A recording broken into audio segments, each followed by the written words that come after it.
talk about governing Meta Dragon. In the book Slaying Dragons by Michael L. Hall, co-founder of Neurosemantics, he talks about the subjects of dragons and why he talks about pain body as a dragon rather than pain body as Eckhart Tolle talks about is because he has seen a pattern of lower dragons would be the pain body and the higher dragons would be governing frames of mind that are ill functioning. And today I'm going to talk about the higher realm dragons. So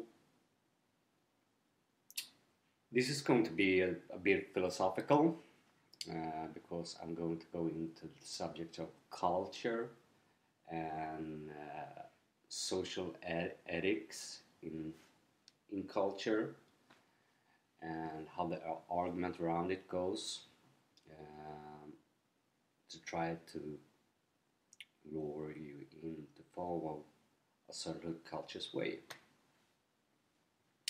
So usually when a person argues for social ethical questions, they come to look at how you're reasoning. And why they focus on how you're reasoning is because they don't want you to see the full argument of what rules you are to follow. Now, why a person would do this is solely so they know what to expect of you and not necessarily in a way that would profit you.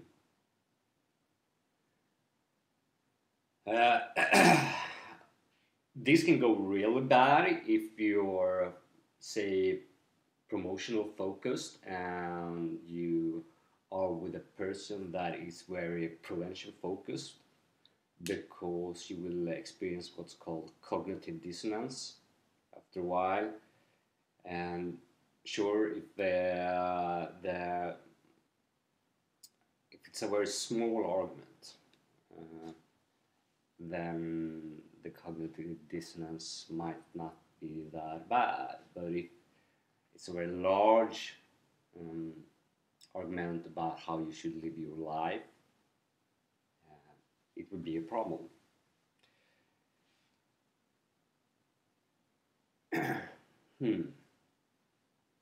So I'm going to put a very good statement here, sort of like A is A is not B.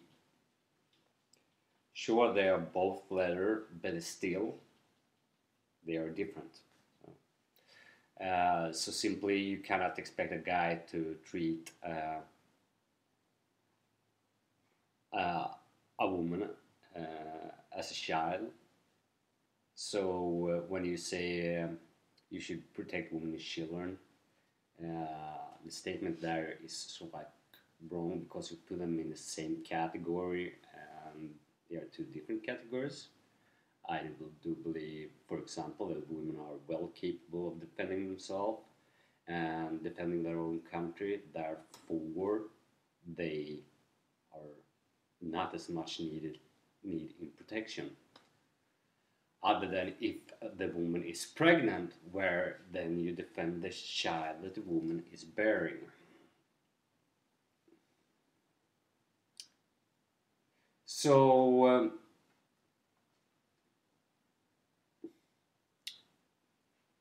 and there's an example of the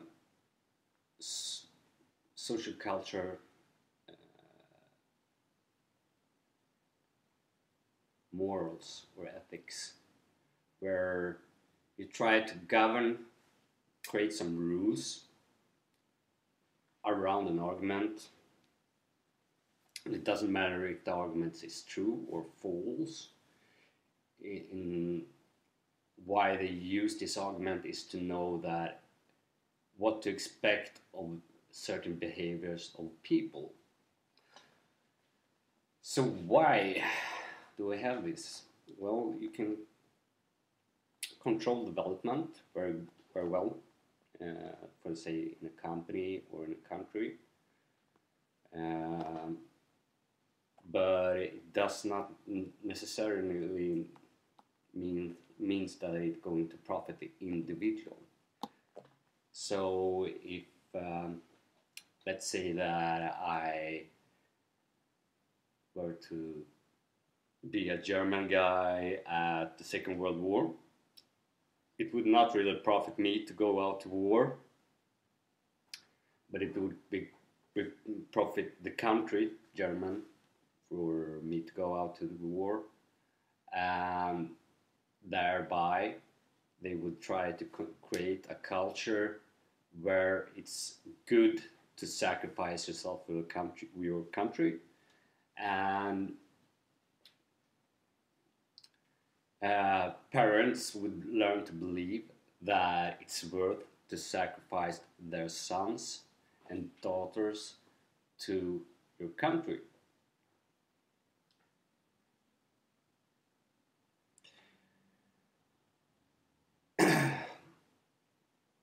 So how some of these arguments sounds like is usually they ask how you think about stuff. So let's say that someone has treated you bad, and they're going to ask you, how do you reason around this? You might not even reason about it, you just like, fuck off.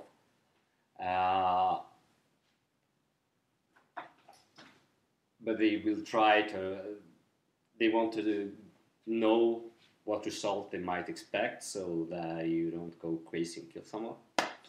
So they're going to try to reason with you about possible consequences of what they don't want you to do.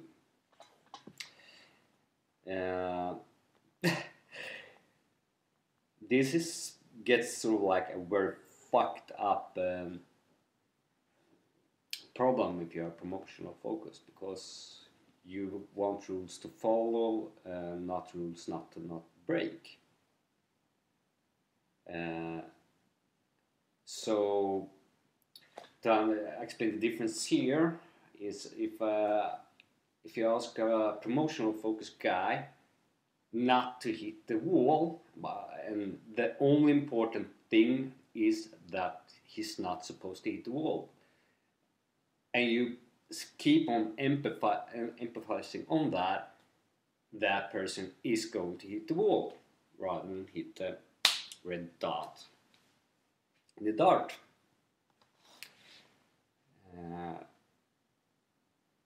Dartboard. But if a prevention focused guy has absolutely no problem with that, he just like looks around where he does not want to hit and is okay with hitting anywhere in the area where it's not supposed to hit.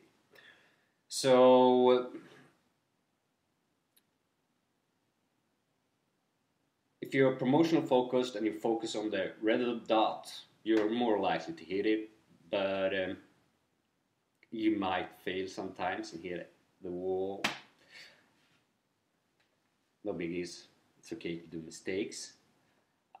A prevention focused guy does not have that sort of like focus. Therefore, if he hits the red dot, it's only by pure luck.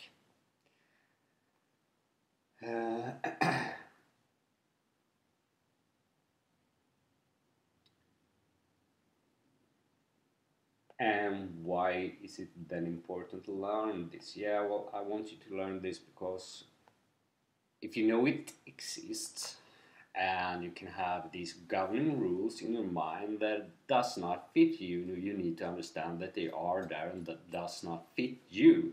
You need to be able to change those rules to work better for you in order to succeed what you're doing. And so far, I have been doing this by simply not having any rules, just focus on what I want to succeed with. Uh, but there are some very important factors here that need to take account to, and those are the pain body, the mind, the ego.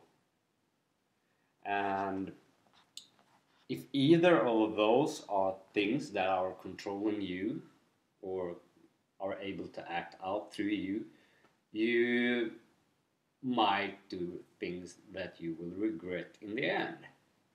And no consequences or knowing about those consequences will really stop you if these are the things that govern you. Uh, so you need to learn about Eckhart Tolle stuff and also about um, who you really are, the observer or the I.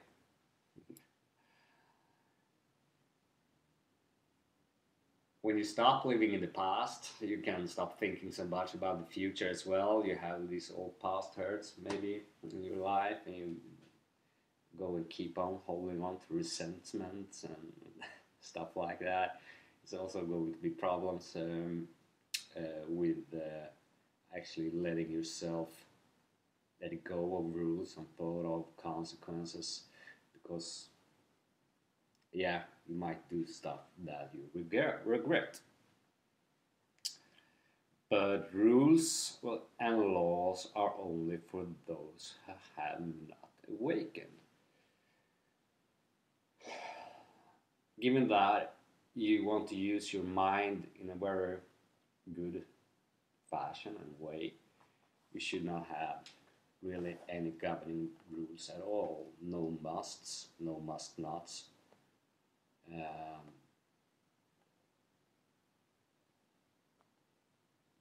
Yeah, I think that was pretty much it.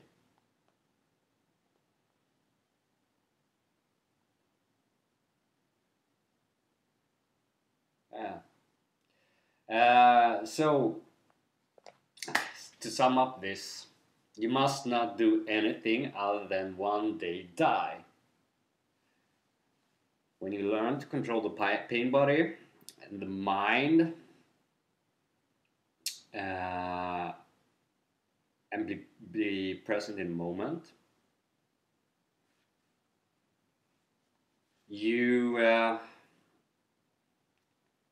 you don't need to have any rules to follow anymore, no laws to care about, just what you want to achieve in life. And of course, as Alex says, use empathy as well, because otherwise you're going to become so like this big psycho. Trust me, I've been there. And it's only a question of time before your empathy comes back and you're going to feel bad about the stuff you have done. So, yeah, have that in mind. Sorry about that. If you want to have it in your mind, have it in your mind. Well, this is Martin here saying goodbye.